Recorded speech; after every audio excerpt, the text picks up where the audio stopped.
હવે છેલ્લો અને ચોથો લેક્ચર છે આજનો. પેલું કેમિસ્ટ્રી આવ્યું હશે, ફિઝિક્સ આવ્યું હશે, કદાચ મેથ્સવાળાને મેથ્સનો આવ્યો હશે અને બાયોલોજીવાળાને બાયોલોજી છેલ્લો લેક્ચર આવ્યો છે. એટલે એટલું તો હું સમજી શકું કે એક તો છેલ્લો લેક્ચર અને પાછો જમીને એટલે એની અસર કેવી હોય અત્યારે તમારી ઉપર એ હું સરસ રીતે સમજી શકું છું. એટલે અહીંયાથી આપણે શરૂઆત કરીએ છીએ. બરાબર છે. હવે મોટાભાગના સેન્ટર્સની અંદર અમે જ્યારે ક્રોસ ચેક કરાવ્યું છે ત્યારે શરૂઆતના ઇનિશિયલ ચેપ્ટર્સ જે છે એ ચાલી ગયા છે. આઈ મીન ચેપ્ટર નંબર 1 થી લઈ અને ચેપ્ટર નંબર 6 સુધી. એટલે અત્યારે મેં આયોજન એ રીતના કર્યું છે તમારી બેચનું કે છેલ્લા 3 જે ઇકોલોજીના એટલે કે પર્યાવરણના જે ચેપ્ટર્સ છે એ આપણે પહેલા લઈ લેશું. પછી આપણે જઈશું ઓલા સૂક્ષ્મજીવ અને માનવ કલ્યાણ તરફ અને સૌથી છેલ્લે આપણે લેશું બાયોટેકનોલોજી. ત્યાં સુધીમાં લગભગ તમારો બધો સિલેબસ કવર થઈ ગયો હશે અને છતાં બી જે સેન્ટર્સની અંદર અમુક જે ચેપ્ટર્સ બાકી રહેતા હશે એ ચેપ્ટર્સની વાત આપણે છેલ્લે જોઈ લેશું. બરાબર છે. એટલે જે પણ તમારું રિમેઇનિંગ સિલેબસ છે એ બધો જ હું અહીંયાથી કવર કરાવીશ. ઓકે. બીજું, અત્યારે જે પ્રમાણેનું સેટઅપ આપણી સામે છે એ પ્રમાણે ઇંગ્લિશ મીડિયમ અને ગુજરાતી મીડિયમ બંને સાથે બેઠા છીએ, એકી સાથે છીએ. એટલે ફિઝિક્સનો લેક્ચર પણ એમ જ ચાલ્યો છે, કદાચ કેમિસ્ટ્રીમાં પણ એ જ પ્રમાણે આપણે ગયા છીએ, મેથ્સવાળાને પણ એમ જ છે અને બાયોલોજીમાં પણ એ જ પ્રમાણે જઈએ છીએ આપણે. સૌથી પહેલાં જે લોકો મને ઓળખતા નથી એવા વિદ્યાર્થીઓ માટે મારું નામ છે ડૉક્ટર ઓઝા કમલેશ. બરાબર છે. બાયોટેકનોલોજીની અંદર મેં પીએચડી કરેલું છે, એમએસસી બીએડ અને લગભગ છેલ્લા 22 વર્ષથી ટીચિંગ ફિલ્ડમાં છું અને છેલ્લા 3 વર્ષથી જ્ઞાન મંજરી સાથે છું. હવે આપણે વાત કરીએ છીએ આપણા કન્ટેન્ટની કે જે આપણે આગળ વધવાનું છે. તો શરૂઆત આપણે ઇકોલોજીથી કરીએ છીએ, ચેપ્ટર નંબર 11, ચેપ્ટર નંબર 12 અને ચેપ્ટર નંબર 13 થી. તો ઇંગ્લિશ મીડિયમ ના સ્ટુડન્ટ અને ગુજરાતી મીડિયમના સ્ટુડન્ટ બંનેનું કન્ટેન્ટ એકી સાથે કવર થઈ જાય. બરાબર છે. એટલે મેં એવી રીતનું આયોજન કરેલું છે કે ક્રમિક રીતે જે બી સ્લાઇડ આવશે કાં તો એની અંદર ગુજરાતી ઇંગ્લિશ બે ભેગું હશે કન્ટેન્ટ. જો ભેગું નહીં હોય તો પહેલા ગુજરાતી મીડિયમનું કન્ટેન્ટ તમને દેખાશે, પછી સેમ ટુ સેમ કન્ટેન્ટ હું લઈશ ઇંગ્લિશ મીડિયમ માટે, 1 by 1. બરાબર છે. એટલે બંનેને હું એકી સાથે ભણાવતો જઉં છું. જ્યારે ઇંગ્લિશ ટર્મિનોલોજીની વાત આવશે ત્યારે ગુજરાતી મીડિયમના સ્ટુડન્ટ્સે ખાસ ઇંગ્લિશ ટર્મિનોલોજીને કન્સિડર કરવાની છે. ઇંગ્લિશ મીડિયમવાળાને જ્યારે ગુજરાતીની વાત આવશે ત્યારે એ તો સાંભળશે જ, કારણ કે મૂળભૂત ભાષા તો આપણી ગુજરાતી છે એટલે બધા સમજે છે ગુજરાતી. બરાબર છે. એટલે એનો કોઈ ઇશ્યુ નથી. પણ ગુજરાતી મીડિયમના વિદ્યાર્થીઓ જ્યારે ઇંગ્લિશમાં હું કન્વર્ઝેશન કરતો હોઈશ ને સમજાવતો હોઈશ તો એને કન્સિડર એટલા માટે કરવાનું છે તમારે, કારણ કે આના પછીનું જે પણ તમે ભણવાના છો ઇંગ્લિશમાં અને ઇંગ્લિશ મીડિયમમાં જ ભણવાનું છે. અને નીટનું આ વર્ષનું પેપર જે પ્રમાણેનું હતું અને જે પ્રમાણેના ધોકા બધાઈને પડ્યા છે, ઇન્ક્લુડિંગ આપણા બધા સેન્ટરોની અંદર, બરાબર છે. એટલે આપણે હવે થોડુંક વાઇઝલી એટલે હોશિયારીથી કામ કરવું પડશે, થોડુંક આપણે સ્માર્ટલી વર્ક કરવું પડશે, થોડુંક આપણે હાર્ડ વર્ક કરવું પડશે. તો આ બધા જ પોઈન્ટ ઓફ વ્યૂને કન્સિડર કરી અને સૌથી પહેલાં હું બાયોલોજીનો જ પહેલો પરિચય આપું તમને. યુઝવલી આપણા મગજમાં એવી કેસેટ ફિટ થયેલી હોય છે કે બાયોલોજીમાં શું હોય, વાંચીને કે ગોખીને આપણે પ્રિપેર કરી શકીએ છીએ. બટ જ્યારે માર્ક સ્કોર કરવાની વાત આવશે ને ત્યારે તમે એવું જોઈ શકશો કમ્પેરેટિવલી, કદાચ બોર્ડમાં પણ, કે ફિઝિક્સમાં કદાચ એ 100માંથી 100 આવવાવાળાની સંખ્યા અમુક પ્રમાણમાં હશે, મેથેમેટિક્સમાં 100માંથી 100 લેવા કદાચ જે હોશિયાર છે એને ઇઝી પડતા હશે, કેમિસ્ટ્રીમાં કદાચ 90, 95 કે 100 લેવા કદાચ ઇઝી પડતા હશે, પણ બાયોલોજીમાં 100માંથી 100 આવતા નથી. તો આ ફેક્ટ છે. જે દેખાય છે એ છે નહીં ને જે છે એ દેખાતું નથી. આપણને લાગે છે આ સબ્જેક્ટ સહેલો, પણ જ્યારે માર્ક સ્કોર કરવાની વાત આવે છે ત્યારે કમ્પેરેટિવલી ટોપ લેવલના માર્ક સ્કોર કરવા બાયોલોજીની અંદર પણ કદાચ ટફ પડતા હોય છે, નોર્મલ સ્ટુડન્ટ્સ માટે પણ અને હોશિયાર માટે પણ. આપણે સ્કોર કરવાની ગણતરીથી આગળ વધવાનું છે. નીટ એકમાત્ર કન્સિડરેશન આપણા માટે એટલા માટે ન હોવું જોઈએ કારણ કે આપણે તમે જે અત્યારે બેચ બેઠા છો બધા સેન્ટર્સની અંદર એ સિલેક્ટ કરીને બેસાડેલા છે, નીટની તૈયારી કરવા માટે સિલેક્ટ કરીને બેસાડેલા છે. અને એ નીટમાં મેડિકલ કોલેજમાં એડમિશન લેવાની જ્યારે વાત આવશે અને મેરિટ લિસ્ટની વાત આવશે તો જ્યારે 2 માર્ક સરખા થઈ જશે, દાખલા તરીકે હું વાત કરું કે 586 કોઈ 2 વિદ્યાર્થીઓને છે, તો એ સમયે તમારા બોર્ડના માર્ક્સને કન્સિડર કરવામાં આવશે ત્યાં. એટલે તમારા માટે બોર્ડના માર્ક્સ મહત્વના નથી એવું નથી.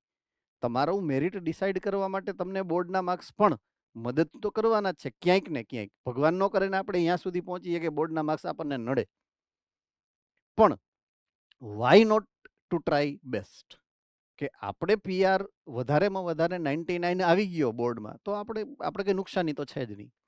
એટલે આપણે બંને પોઈન્ટ ઓફ વ્યૂને કન્સિડર કરી ધ્યાનમાં રાખી પ્રિપેરેશન કરવાની વાત કરવાની રહેશે. એટલે અહીંયા કોઈ ઓપ્શન્સ છે જ નહીં. જનરલી જે મારી અંડરમાં ભણેલા હશે એમને ખબર જ હશે. હવે આપણે આજથી એ ધ્યાનમાં રાખશું કે બાયોલોજીમાં કોઈ વિકલ્પ નથી, કેમેસ્ટ્રીમાં કોઈ વિકલ્પ નથી, ફિઝિક્સમાં કોઈ વિકલ્પ નથી, કોઈ ચેપ્ટર અઘરું છે અને તમે ઓપ્શનમાં કાઢી નાખ્યું છે, કોઈ સહેલું છે તો પહેલાં કરી લીધું છે, એવું કોઈ જ નથી. બધું જ આપણે ઇક્વલ પ્રપોર્શનેટ જે પ્રમાણે થતું હશે એ જ પ્રમાણે કરવાનું રહેશે. જે પ્રમાણે માર્ક્સના વેઇટેજીસ હશે એ પ્રમાણે એને વધારે કે ઓછો ટાઈમ આપો એ અલગ વસ્તુ થઈ જાય છે, પણ કરવાનું 100% બધું જ છે અને બધું જ રહેશે ઇન ફ્યુચર. રાઈટ? ઓકે, હવે હું માર્ક્સના કન્સિડરેશનની અને માર્ક્સના વેઇટેજની વાત કરું. આ વર્ષ સુધીના કમ્પેરેટિવ સ્ટડીમાં જ્યારે વાત કરું છું સૌથી વધારે પ્રપોર્શન નીટની અંદર બાયોલોજીમાં કયા યુનિટનો છે? આપણા ટોટલ 10 યુનિટ્સ 10 યુનિટ્સ છે. 5 યુનિટ્સ 11મા ધોરણમાં આવે છે અને 5 યુનિટ્સ 12મા ધોરણમાં આવે છે. હું યુનિટ બોલું છું, ચેપ્ટર્સ નહીં, પ્લીઝ માઇન્ડ ઇટ. રાઈટ? આપણું છેલ્લું યુનિટ ઇકોલોજી છે, બરાબર છે? અત્યારે જેની વાત આપણે શરૂ કરવાના છીએ ઇકોલોજી આપણું છેલ્લું યુનિટ છે, પણ એની પહેલા આપણે 9 યુનિટ છે જેમાં 5 યુનિટ 11થમાં ભણવાના છે અને પછીના 5 યુનિટ 12થમાં છે. તો બધા આ 10 યુનિટની વાત કરું તો એમાં સૌથી વધારે વેઇટેજ વાળું જે યુનિટ છે એ જીનેટિક્સનું છે કે જેમાંથી દર વર્ષે લગભગ મેક્સિમમ ક્વેશ્ચન્સ એની અંદરથી પૂછાતા હોય છે. મિનિમમ 5 થી લઈ અને મેક્સિમમ 10 ક્વેશ્ચન સુધી પૂછાઈ શકતા હોય છે જીનેટિક્સની અંદરથી. બરાબર છે? એટલે જીનેટિક્સ કેટલું ઇમ્પોર્ટન્ટ છે એ તમને એક માહિતી હોવી જોઈએ. લગભગ જીનેટિક્સના ચેપ્ટર બધા સેન્ટર્સની અંદર પૂરા થઈ ગયા છે જ્યાં સુધી મેં જોયું છે ત્યાં સુધી. એટલે એને કન્સિડરેશનમાં રાખવું. Genetics is most important component of your NEET examination. Right? Okay, વાત કરું સેકન્ડ નંબરનું હાઈએસ્ટ પ્રપોર્શન જેમાંથી નીકળે છે એ યુનિટ આ ઇકોલોજી છે. આખા વર્લ્ડની અંદર મેક્સિમમ રિસર્ચ થતું હોય તો ઇકોલોજી ઉપર છે. એટલે ફોર ફ્યુચર પર્સપેક્ટિવ, એટલે તમારા ભવિષ્યની અંદર જ્યારે કેરિયર સર્ચિંગના ઓપ્શન્સની વાત આવશે તો ઇકોલોજી પણ એક સૌથી મહત્વનો એક ઓપ્શન બની શકે છે જ્યારે તમને જરૂરિયાત હશે ત્યારે. હું જરાય નથી ઈચ્છતો કે આમાં કોઈ ઇકોલોજીમાં રિસર્ચ કરે, બધાએ ડૉક્ટર બનવાનું છે, બરાબર છે? પણ જો કરવું પણ પડે કોઈને તો એટલીસ્ટ આપણને ખબર હોવી જોઈએ કે આવો કોઈ એક ઓપ્શન છે કે જેની ઉપર બહુ સરસ રીતે રિસર્ચિસ થઈ શકે છે. રાઈટ? એટલા માટે થઈ અને આનું વેઇટેજ ઇવન નીટમાં પણ વધારે આપવામાં આવ્યું છે. તો હવે અમુક એવા સેન્ટર્સ છે કે જેના બાળકો હજી સુધી અહીંયા જોડાયેલ નથી. ઈડર છે, દાહોદ છે, સુરત એસ્પાયર છે. તો please turn on your cameras જેથી કરી અને હું હવે કન્ટેન્ટને આગળ વધારી શકું, ચેપ્ટર શરૂ કરી શકું. પ્રાઇમરી જે માહિતી મારે આપવાની હતી એ લગભગ તમારા સુધી મેં પહોંચાડી છે, બરાબર છે? ઓકે, તો આપણે શરૂઆત કરીએ છીએ ચેપ્ટર નંબર 11થી. Chapter number 11 organisms and populations. ગુજરાતીમાં કહું તો સજીવો અને વસ્તી. ચેપ્ટર 11મું છે, ઇકોલોજીનું પહેલું ચેપ્ટર અને 12માના ટેક્સ્ટ બુકનું 11મું ચેપ્ટર. હવે જ્યારે નવા સિલેબસની હું વાત કરીશ તો નવા સિલેબસની અંદર જૂના સિલેબસ કરતાં થોડોક ફેર છે, બરાબર છે. જ્યારે હું એના ટાઇટલની વાત કરું છું સજીવો અને વસ્તી, તો અહીંયા બે કમ્પોનેન્ટ છે, એક સજીવો છે અને બીજું વસ્તી છે. અત્યારના લેટેસ્ટ સિલેબસમાં સજીવોનો વિશેની જે માહિતી હતી એ ડિલીટ થઈ ગઈ છે, ઉડાડી દીધી છે. ખાલી વસ્તી વિશેની જ માહિતી તમારી ટેક્સ્ટબુકની અંદર આપેલી છે. હવે જે પ્રમાણે આ વર્ષે પેપર બાઘડા જેવું નીકળ્યું હતું, એના ઉપરથી આપણે ડિલીટેડ પોર્શનને પણ લઈએ એ પ્રમાણેની ગણતરી સાથે હું બંને લઈ રહ્યો છું, બરાબર છે. So we will start with organisms and we will continue with the population. બેયની વાત આપણે કરશું, કોઈને આપણે અત્યારે એલિમિનેટ કરતા નથી, બરાબર છે. તો લેટ અસ સ્ટાર્ટ. આપણે જે છે એ હવે સ્ટાર્ટ કરીએ છીએ કે સજીવ અને વસ્તી. ઓકે, તો સૌથી પહેલી વાત, આપણા યુનિટનું જે નામ છે એ યુનિટનું નામ પરિસ્થિતિ વિદ્યા. પરિસ્થિતિ વિદ્યાનો પહેલા હું ગુજરાતીમાં લઉં છું, એટલે ઇંગ્લિશ મીડિયમ વાળા please be passionate for a minutes. Ya okay.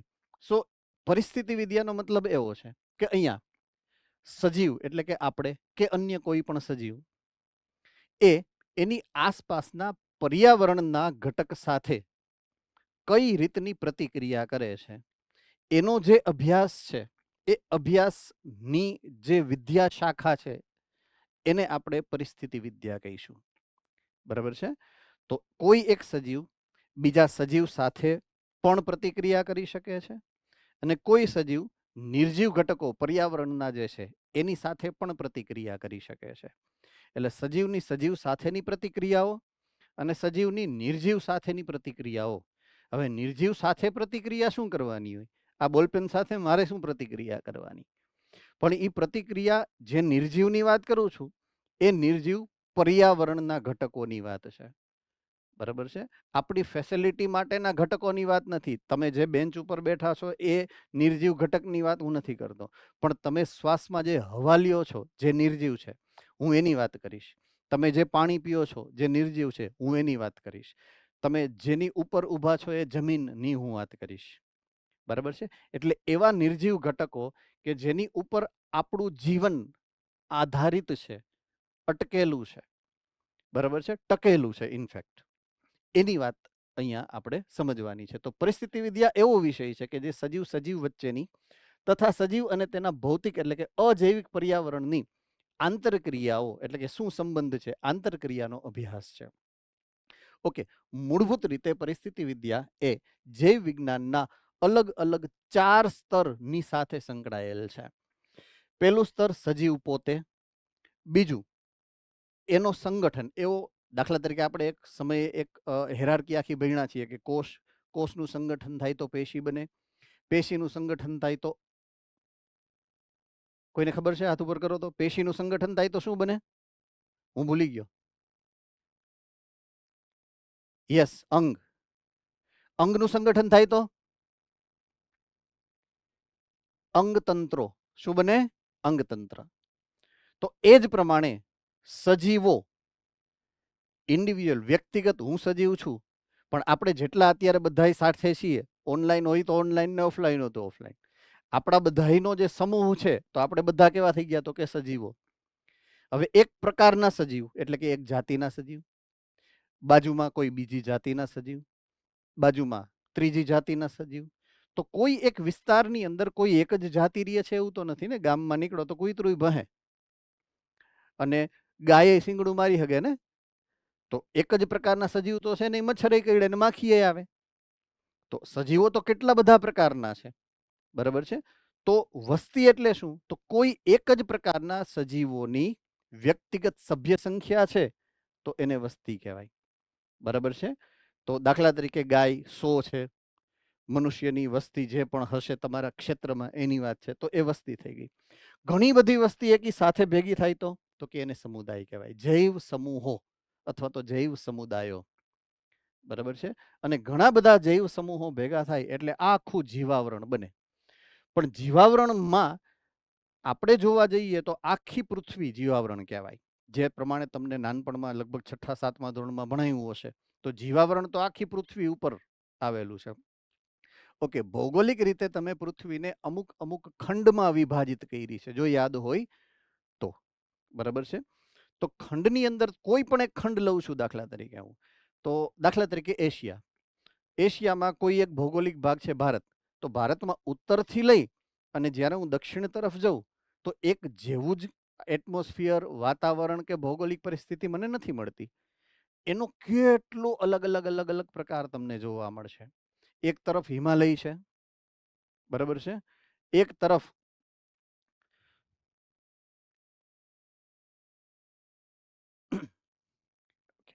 તો એક તરફ હિમાલય છે, એક બાજુ કદાચ રણ પ્રદેશ છે, બરાબર છે, રાજસ્થાન તરફ તમે જુઓ છો. એક બાજુ ગંગા ઘાટી છે આખી, વચ્ચે મધ્યપ્રદેશનો વિસ્તાર છે, એક બાજુ ગુજરાત બાજુ, એક બાજુ છે સિક્કિમ ને એ બધું છે. નીચે તમે જેમ જાશો એમ કર્ણાટક ને જે પણ દક્ષિણ ભારતીય, તો દરેકની ભૌગોલિક પરિસ્થિતિ અલગ છે. તો દાખલા તરીકે હું વાત કરું, આપણે ગુજરાતની વાત કરીએ તો ગુજરાત સામાન્ય રીતે એક સપાટ ભૂમિ છે, તૃણ પ્રદેશ છે. ભૌગોલિક રીતે જોવા જઈએ તો સામાન્ય રીતે મોટો ભાગ ગુજરાતનો કેવો છે તો કે તૃણ ભૂમિ છે. તો એ એક વસાહત બની ગઈ, એ એક ભૌગોલિક સ્થાન બની ગયું કે જ્યાં ઘણા બધા પ્રકારના સમુદાયો એક સાથે રહે છે. તો એ થઈ ગયો એક ચોક્કસ જૈવ વિસ્તાર, બરાબર છે. એવા ઘણા બધા જૈવ વિસ્તાર છે. તો જૈવ વિસ્તારો મળી અને પછી બનાવશે ન્યુસન તંત્રો. ન્યુસન તંત્ર પણ તમે અગાઉ ભણી ગયા હશો ઘણી બધી જગ્યાએ. આ બહુ સામાન્ય નામ છે ન્યુસન તંત્ર, બરાબર છે. નિવાસ કરવાની જગ્યા ન્યુસન તંત્ર, એવું તંત્ર કે જ્યાં અલગ અલગ સમુદાયો નિવાસ કરે છે, એવું ભૌગોલિક સ્થાન. અને એને સમજવાની ક્રિયાવિધિને ન્યુસન તંત્ર કહેવાનું છે, બરાબર છે. તો આ વાત કરી સૌથી પહેલી. આ તમારે એક્ઝામમાં આવવાના સિલેબસની બહારની વસ્તુ છે, ડિલીટ થઈ ગયેલો પોર્શન છે, એટલે તમને તમારી બુક્સની અંદર, ટેક્સ્ટ બુકની અંદર કદાચ નહીં મળે, બરાબર છે. હા, મોડ્યુલની અંદર હોય તો ઠીક છે. તો આની નોટ્સ માટે હું શું કરીશ કે આ સેમ ટુ સેમ સ્લાઇડ્સ હું તમને શેર કરાવી આપીશ, તમને મળી જશે, જેથી તમારે નોટ્સ જે બનાવવાની હશે એ તમારા રીડિંગ ટાઈમમાં કે એક્સ્ટ્રા ટાઈમની અંદર, અથવા તો એવું હશે તો પ્રિન્ટ કરી અને તમને આની નોટ્સ મળી જશે, એવી કંઈક વ્યવસ્થા કરાવવાની ટ્રાય કરીએ છીએ. અત્યારે લખવાની જરૂરિયાત નથી, કારણ કે નહીતર આપણો કોઈ પણ રીતે સિલેબસ પૂરો નહીં થાય, બરાબર છે. હવે ઇંગ્લિશ મીડિયમ વાળાની વાત કરું છું હું, બરાબર છે. કેટલા સ્ટુડન્ટ્સ છે ઇંગ્લિશ મીડિયમ વાળા, હાથ ઉપર કરી શકશો પ્લીઝ? ઠીક છે, fine. So let us start with the first phase, introduction of your unit. Unit, what we are starting right now is an ecology, right? આખું જે યુનિટ છે આપણું 11th 12th and 13th chapter, it belongs to the unit called ecology. Ecology second નંબરનું highest important unit રહેશે. સો chapter number 11 12 અને 13 માંથી at least 5-7 question આવશે. You are supposed to consider this fact, right? So let us start with the definition of ecology itself. Now, ecology is a science that studies the interaction of individual organism. Say for example, I am or you are an individual organism. તો તમે interaction જે કરો છો કોની સાથે કરશો? Either other living organism or with your environmental factors. બેની હારે તમારું ઇન્ટરેક્શન છે. એ ઇન્ટરેક્શન શું છે, કઈ ટાઈપનું છે, what kind of interaction you are doing, what are your responses, what is your senses. એ જે ઇન્ટરેક્ટિવ સ્ટડીઝ છે, those are considered in ecology or as an ecology. So આ પહેલી વસ્તુ એના ઇન્ટ્રોડક્શનની થઈ, what is an ecology. So ecology is a study of interaction amongst organisms and between the organisms and its physical, that is abiotic environmental factor. Environmental factor ને અહીંયા હું abiotic કહું છું, not a pen or the benches on which you are sitting, right? So please consider, when I am saying abiotic factors with respect to ecology, those are belonging to environmental. Abiotic factor includes air, water, soil, etc., and the other factors which are coming into the next sessions, Fine. Okay, when we are trying to learn ecology, we are supposed to consider 4 level with our study. First level is individual organism. Now group of organism, that is a population. Group of population, that is communities, and group of communities, that is biomes. So maybe these terminologies found to be new for us. Maybe I'm not saying that it is new only, but it may be new for us, right? So if we compare the earlier hierarchy of organization, cellular organization, when we are talking about individual cell, right? So chapter number 8 of standard 11, a group of cell makes tissue, group of tissue makes organ, group of organ makes organ systems, એવું તમે ભણી ગયા છો. તો same હેરાર્કી અહીંયા અલગ ટાઈપની છે, right?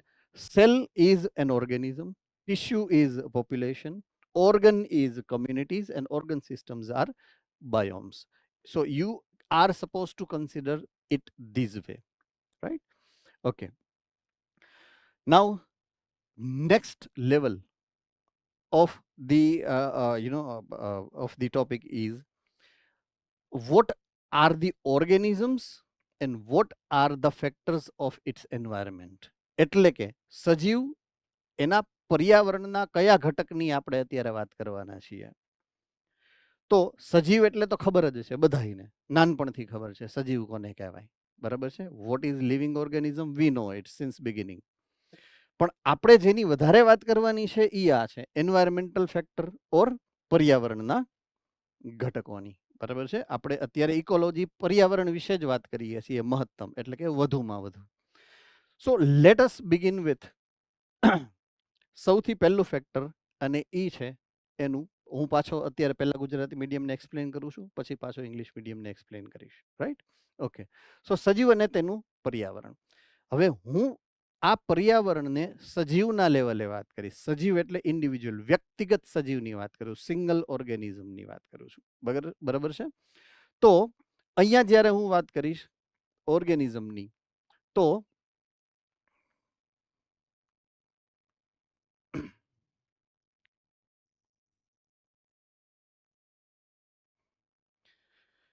કોઈ પણ સજીવ છે એ જીવંત રહેવા માટે જે ક્રિયાવિધિ કરે છે એને તમે ભણ્યા છો દેહધાર્મિક ક્રિયાઓ તરીકે. તો આ દેહધાર્મિક ક્રિયાઓ જે છે એની જ્યારે હું વાત કરું છું ત્યારે હું વ્યક્તિગત સજીવના જે આંતર સંબંધ છે એને હું સરખાવી શકું.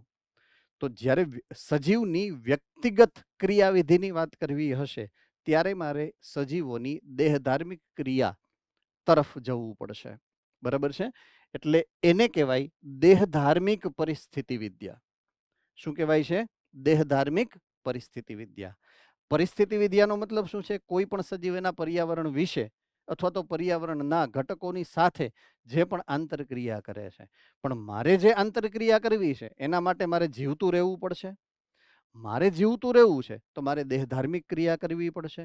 એટલે જ્યારે હું સજીવના લેવલે વાત કરીશ, વસ્તીના લેવલે નહીં, વસ્તી તો સમૂહ છે સજીવનો, હું ઇન્ડિવિજ્યુઅલ સિંગલ વ્યક્તિ તરીકે જ્યારે વાત કરીશ ત્યારે હું એને દેહધાર્મિક પરિસ્થિતિ વિદ્યા કહીશ. આ એક ખાસ આપણે યાદ રાખશું. તો સજૈવિક સ્તરે એટલે ઇન્ડિવિજ્યુઅલ વ્યક્તિગત સજીવના સ્તરે જ્યારે પરિસ્થિતિ વિદ્યાની જ્યારે વાત કરીશ તો એને કહેવામાં આવશે દેહધાર્મિક પરિસ્થિતિ વિદ્યા, કે જે વિવિધ સજીવો માત્ર જીવિત રહેવા માટે જ નહીં પરંતુ મોસ્ટ ઇમ્પોર્ટન્ટ પ્રજનનના સંદર્ભે પર્યાવરણની સાથે કેવી પ્રતિક્રિયા કરે છે. તો આ શબ્દ જ્યારે વાપરવામાં આવ્યો છે પ્રજનનના સંબંધે, ત્યારે એની સાથે સંકળાયેલ જે શબ્દ છે ને એની વિશે અને આના વિશે આપણે કમ્પેરિઝન કરવાની છે. જીવંત રહેવું, બરાબર છે, એના માટે હું બીજો શબ્દ વાપરું છું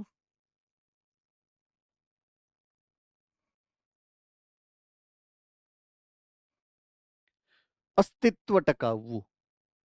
જીવંત રહેવાનો મતલબ થાય છે અસ્તિત્વ ટકાવવું. હવે કોઈ પણ સજીવ જ્યારે જન્મ લે છે પોતાનું જીવન ચક્ર ચાલુ કરે છે એટલે એનું મૃત્યુ ફિક્સ છે, મરવું છે એ ફિક્સ છે. તો એ જીવનચક્ર દરમિયાન, આખા જીવનચક્ર દરમિયાન એ પોતાનું અસ્તિત્વ ટકાવે એને જીવંત રહેવું કહેવાય.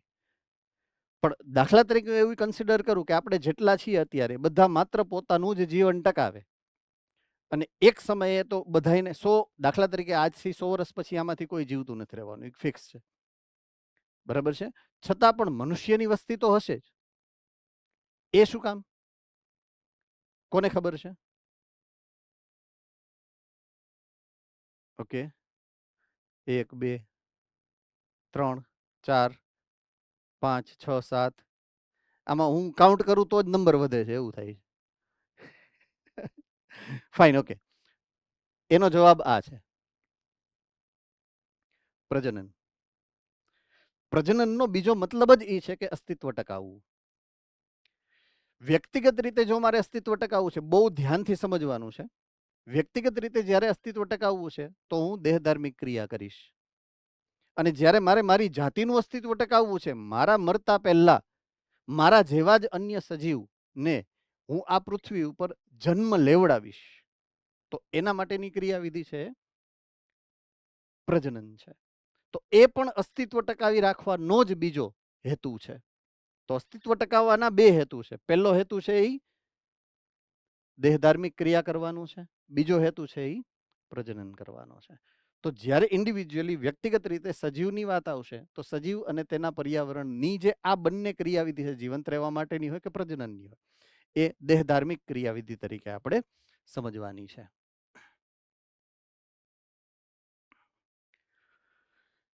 ઓકે, સો હવે ઇંગ્લિશ મીડિયમની વાત આપણે કરશું. ગુજરાતી મીડિયમ વાળા શાંતિથી ફરી પાછા બેસી જશે.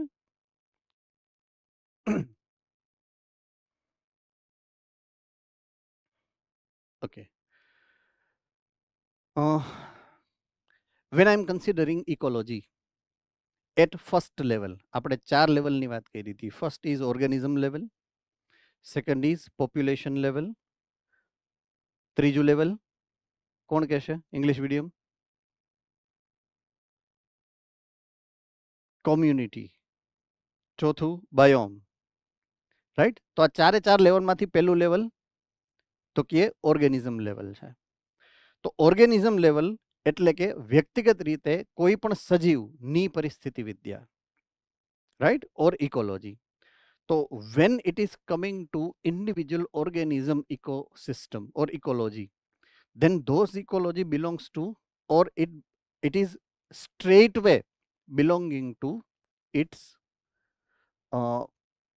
physiological processes. Now, what do you mean by physiological conditions or physiological processes? So physiological processes are the processes which are which are followed by an organism in order to maintain its own existence. Existence is one of the key feature or prime feature of an organism.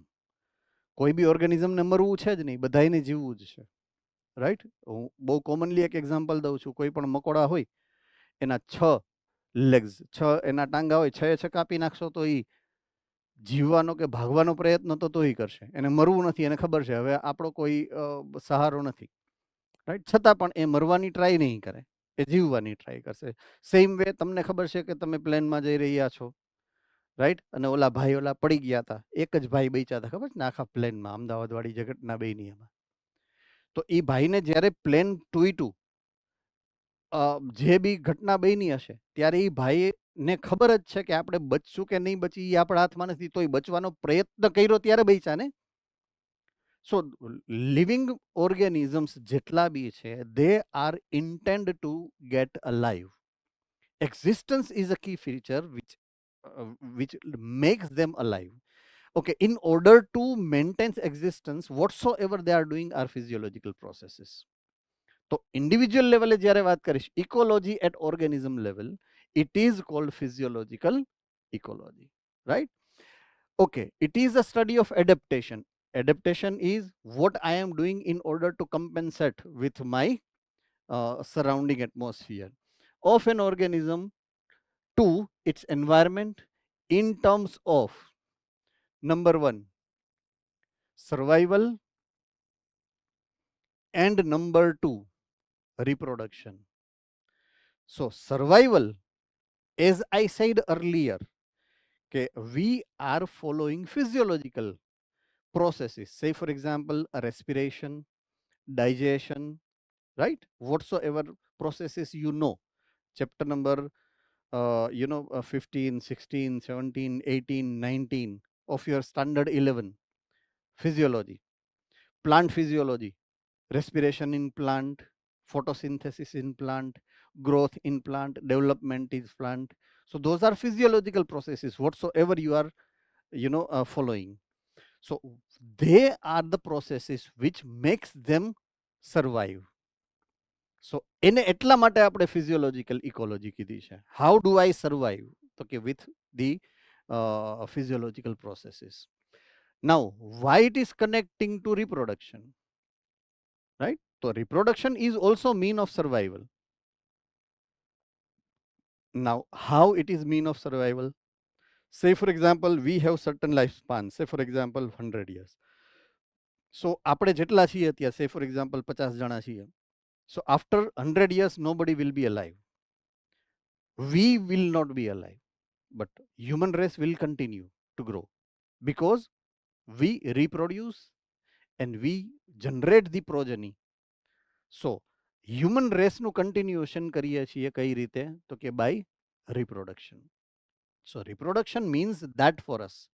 So it is also a mean of existence. So existence ની જ્યારે વાત આવશે, though it is physiological process, though it is reproduction, it will be considered as the physiological ecology, right? So આ એક important terminology છે which has to be considered by you at a level of organization of organism.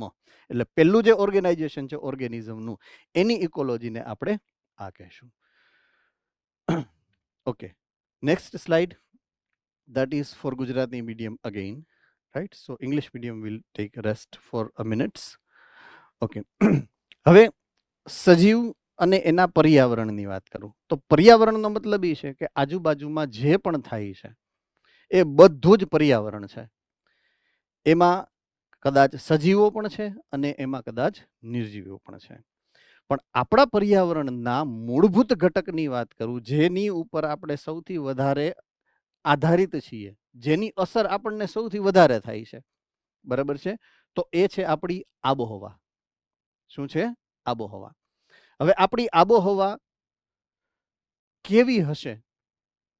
તો કે તમે જે જગ્યાએ રહ્યો છો ને એ જગ્યા ક્યાં છે, એનું ભૌગોલિક સ્થાન ક્યાં છે, બરાબર છે, એનું ઋતુ ચક્ર કેવું છે, એને આધારે નક્કી થશે એની આબોહવા.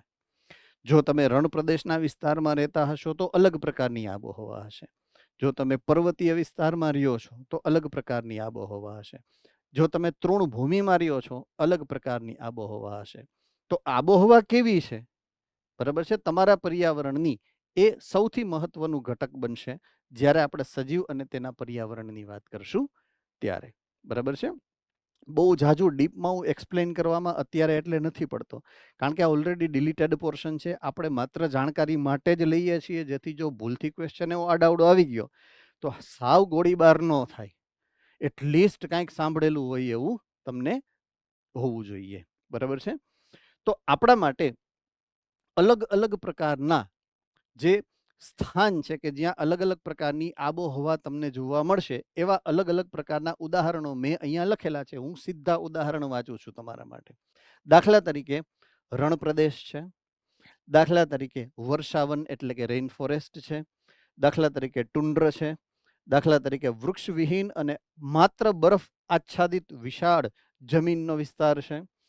તો આ બધી અલગ અલગ પ્રકારની એવી જગ્યાઓ છે કે જ્યાં જીવન શક્ય છે, જ્યાં ઘણી બધી વખત વૃક્ષો નાના બેક્ટેરિયાથી માંડી અને મોટા કદના પ્રાણીઓ સુધી કોઈક ને કોઈક તમને સજીવ જોવા મળી શકતો હોઈ શકે છે. મીન્સ જીવન જ્યાં શક્ય છે એવા અલગ અલગ વિસ્તારોના નામ અહીંયા પાડ્યા છે કે જેનું પર્યાવરણ અલગ પ્રકારનું હશે. રણ પ્રદેશનું પર્યાવરણ અલગ છે, ટુંડ્ર પ્રદેશનું પર્યાવરણ અલગ છે, બરફ આચ્છાદિત જે વિસ્તાર છે એ નદી કે ઝરણા છે એનું પર્યાવરણ અલગ છે, અને સમુદ્ર એનું પર્યાવરણ અલગ છે. બધાનું પર્યાવરણ અલગ અલગ પ્રકારનું છે. બરાબર છે? ઓકે, હવે હું જાઉં છું ઇંગ્લિશ મીડિયમ તરફ, સેમ સ્લાઇડથી. Okay, when we are considering the environmental factors with respect to ecological terminology, તો it includes our surrounding. હવે આપણા સરાઉન્ડિંગમાં બે કમ્પોનેન્ટ્સ છે, માઇન્ડ ઇટ વેરી વેલ. એક છે નોન લિવિંગ કમ્પોનેન્ટ્સ અને એક છે લિવિંગ કમ્પોનેન્ટ્સ. હું અત્યારે લિવિંગ કમ્પોનેન્ટ્સની વાત નથી કરતો, હું અત્યારે વાત કરું છું ઓનલી નોન લિવિંગ કમ્પોનેન્ટ્સની, એટલે કે એન્વાયરમેન્ટલ જે પણ રિસોર્સિસ છે એની. તો આપણી આજુબાજુમાં અત્યારે આપણી લાઈફને જે અસર કરે છે, which are affecting straight way to our life, it is our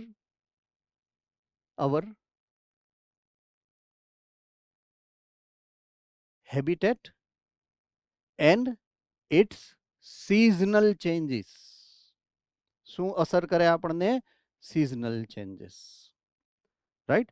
સો કયા લોકેશન ઉપર કઈ ટાઈપની એન્વાયરમેન્ટલ સિઝન્સ કે બાયોમની ઇન્ટરનલ ઇન્ટિગ્રેટેડ સિસ્ટમ હશે, that is depending on its geographical location. Mind it very well, geographical location.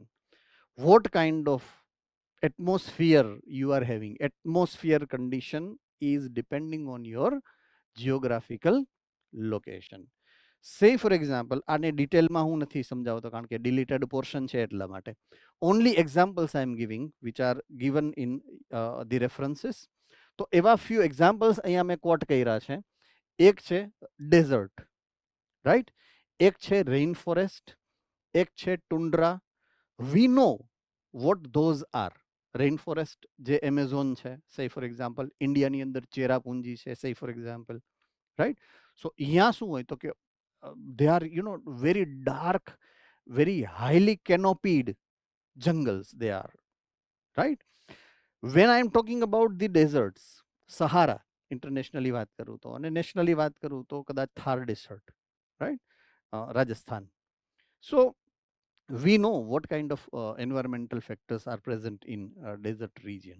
And ત્રીજી વાત કરું ટુંડ્રા, અહીંયા ટુંડ્રા તો નથી, but definitely Himalayan range is almost near to the tundra regions, right? કે જ્યાં almost they are covered with the snow. So those are their environmental condition which are based on their geographical locations, right? So these are depending on two things, એક ત્યાંનું temperature અને બીજું છે ત્યાંની seasons, right? So two things we are supposed to consider, એક છે temperature અને એક છે seasons. Seasons are the thing from where we have started. તો એન્વાયરમેન્ટમાં સૌથી વધારે અફેક્ટ કરતું જો કોઈ પોઈન્ટ ઓફ વ્યૂ છે, સો ધીઝ આર ધ સિઝન્સ. અત્યારે સે ફોર એક્ઝામ્પલ મોન્સૂન આવી ગયું, આપણે તમારી સરાઉન્ડિંગમાં તમે જોશો તો અત્યારે મોન્સૂન આવી ગયું છે, ચોમાસું આવી ગયું, તો સિઝન ઇઝ ચેન્જડ, તો તમારું બિહેવિયર ચેન્જ થઈ જશે. તમારું જે સે ફોર એક્ઝામ્પલ આજથી 5 દિવસ પહેલા જે ગરમી થતી હતી, તમને ક્લાસમાંથી બહાર નીકળવાનું મન નહોતું થતું એસીમાંથી, હવે એવું નહીં થાય. હવે તમે બહાર નીકળશો તો તમને ગમશે થોડુંક, કારણ કે બારે you will feel you know cool breeze, મજા આવશે તમને. સો તમારું બિહેવિયર બદલી જશે. So that is adaptation. Understood? That's what we are studying right now. એ જ આપણે ભણીએ છીએ અત્યારે. Understood? So we are into organism and into our environmental interactions, what we mean, right? Okay, so next slide માં જાઉં છું. Again Gujarati medium first. હવે અહીંયા જે તમને આકૃતિ આપેલી છે, ઇન પાસ્ટ ભૂતકાળમાં જ્યારની વાત કરું ત્યારે પહેલા બહુ ઇમ્પોર્ટન્ટ હતું આ પોઈન્ટ, અત્યારે નીકળી ગયો છે એટલે તમને આ કોઈ પૂછવાનું નથી. પણ અહીંયા બે પ્રકારની વાત કરેલી છે, એક્સ અક્ષ વાય અક્ષ ઉપર બંને અલગ અલગ વસ્તુ આપી છે. એક બાજુ ટેમ્પરેચર એટલે કે તાપમાન આપેલું છે, એક બાજુ વરસાદ આપેલો છે, હવામાન. બરાબર છે? તો હવામાન અને તાપમાન આ બેની અસર આપણી ઉપર પડે છે. આપણી જે આજુબાજુનું વાતાવરણ છે એ વાતાવરણમાં આ બે મેઇન એવા ફેક્ટર છે કે જે અસર કરતા હોય છે. તો તાપમાન -15 થી લઈ અને +30 સુધીની એવરેજમાં, અને એ જ પ્રમાણે વરસાદ 0 સેન્ટીમીટરથી લઈ અને 450 સેન્ટીમીટર સુધી વરસાદ જે વિસ્તારમાં પડતો હોય એને આધારે અમુક ચોક્કસ પ્રકારના ભૌગોલિક વિસ્તારો અહીંયા આપેલા છે. બરાબર છે? તો તાપમાનની તીવ્રતા અને વૃષ્ટિપાતને આધારે ભારતના મુખ્ય જૈવ વિસ્તારો છે એ આ પ્રકારના ભૂતકાળના છે, તમારે માટે જરૂરી નથી, એટલે અત્યારે હું એના વિશે બહુ ઝાઝી ચર્ચા કરતો નથી. બરાબર છે? પણ મુખ્ય જે છે એ આપણને ખબર છે. રણ પ્રદેશ છે, ટુંડ્રા છે, ઘાસના મેદાનો છે, પછી વર્ષાવન છે. બરાબર છે? સો આ બધા સામાન્ય જૈવાવરણના વિસ્તારો છે. ઓકે, હવે હું આવું છું પાછો ઇંગ્લિશ મીડિયમમાં. Okay, there are two factors what we are considering while discussing about the environmental factors. એક મેં નામ લીધું હતું ટેમ્પરેચરનું, બરાબર છે, અને બીજું નામ લીધું હતું સિઝનનું. સો આમ જોવા જઈએ ગુજરાતી મીડિયમ વાળા પણ સાંભળજો. સિઝન એટલે કે ઋતુઓની જ્યારે વાત કરીશ, there are two seasons mainly, બે ઋતુઓ હોય છે. એક ઋતુનું નામ છે શિયાળો અને એક ઋતુનું નામ છે ઉનાળો. આ બે જ મુખ્ય ઋતુઓ છે. બરાબર છે? આપણે ભલે એવું કહીએ કે આપણી 3 ઋતુઓ છે, પણ એવા દુનિયાના વિસ્તારો બહુ ઓછા છે કે જ્યાં 3 ઋતુઓ છે. સામાન્ય રીતે આખી દુનિયાની અંદર મુખ્ય ઋતુઓ 2 ગણાય. એક છે શિયાળો, એક છે ચોમાસું, સોરી ઉનાળો. એટલે કે એક છે વિન્ટર, એક છે સમર. English medium. વિન્ટર જ્યારે ઠંડી હોય ત્યારે, અને સમર જ્યારે ગરમી હોય ત્યારે. વરસાદ 2 સિઝનમાં પડી શકે. આપણા ભૌગોલિક વિસ્તાર પ્રમાણે વરસાદની નોખી ઋતુ છે, એટલે મોન્સૂન આવી ગયું. Monsoon is common. બીજા વિશ્વના દેશોમાં મોન્સૂન નામની કોઈ નોખી ઋતુ જ નથી. બરાબર છે? હલો, પાછળનું ટીવી મારું બંધ થઈ ગયું એવું મને લાગ્યું વિડીયોમાં. હલો, લાઈટ ગઈ ને? લાઈટ ગઈ આઈ થિંક. આ પાછળથી ટીવી બી બંધ થઈ ગયું. હલો, મારો અવાજ આવે છે? હાથ ઉપર કરીને કન્ફર્મ કરો જરા. હા, વિડીયો આવે છે? હાથ ઉપર કરો પ્લીઝ. પાછળનું ટીવી આવે છે? હાથ ઉપર કરો જરા. ટીવી ગયું. ઓકે, લાઈટ ગઈ છે. શું કરશું હવે? નહીં મેળાવે લાઈટ વગર તો, કારણ કે પાછળ કન્ટેન્ટ નહીં આવે તો. ઓકે, આપણે 5 મિનિટ રાહ જોઈએ છીએ. 12 જનરેટર ઓન થાય ત્યારે સ્ક્રીન અપિયર પાછી થશે, પછી આપણે આગળ વધીએ છીએ. બરાબર છે?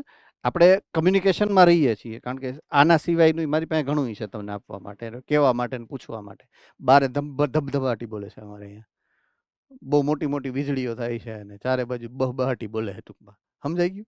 કેવી મજા આવતી હોય છે. હવે આમ આપણે અહીંયા ઊભા ઊભા મારે લેક્ચર લેવાનું, અને અહીંયા બારે ઓલું બાયણું ખોલ્યું તો ધબધબાટી બોલે. કેવી એમ થાય કે બહાર દોડીને હાલો ને નાવા જાય. આવે કે નહીં મજા? કોને મજા આવે? હાથ ઉપર કરો છો.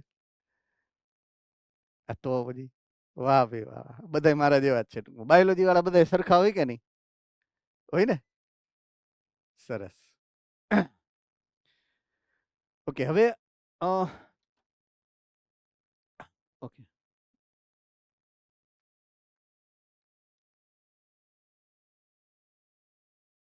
લાઇટ આવી ગઈ છે લકીલી, એટલે હું ધીમે ધીમે સિસ્ટમ પાછી ચાલુ કરવા તરફ જઈ રહ્યો છું.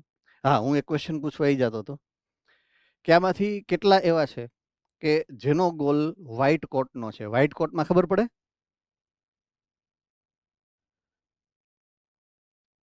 Yes yes, that is the spirit. Right, that is the spirit. આપણે વ્હાઇટ કોટમાં જવાનું છે. વ્હાઇટ કોટમાં જવા માટે જે અત્યારે મેં કર્યું ને સ્ટ્રગલિંગ, એ સ્ટ્રગલિંગ કરવાનું છે તમારે.